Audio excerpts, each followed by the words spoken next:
Hey guys, so in this video we're going to talk about a refrigeration cycle, also known as a vapor compression refrigeration cycle. We have really five key elements. We have the condenser, expansion valve, evaporator, compressor, and then moving its way through all these four elements is the refrigerant. So let's just start here at point number one, off the evaporator, entering the compressor. So at point number one, we have the refrigerant. So we'll just assume these are all piping entering from one to the next. Within these pipes exists a refrigerant. Refrigerants operate at a very low boiling point.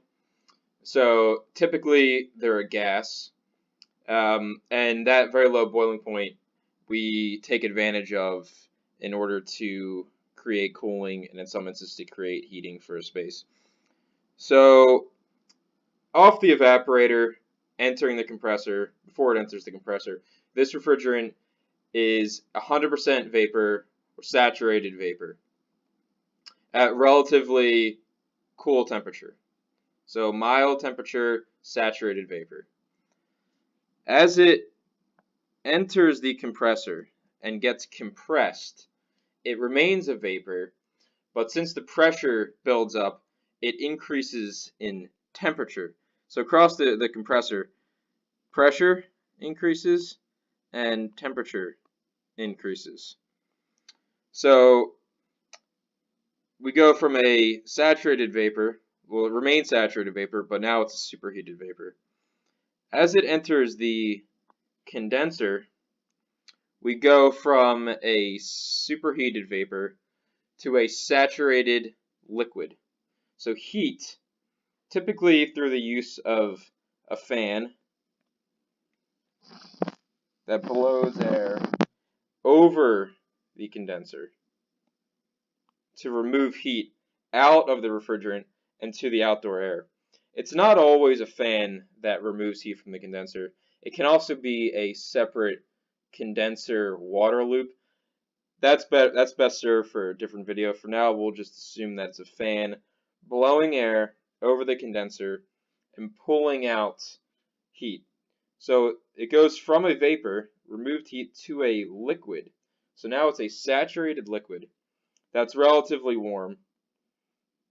But once it crosses the expansion valve, pressure drops dramatically. We have this rapid expansion of this refrigerant. So from there it goes from a saturated liquid to a combination of liquid and vapor.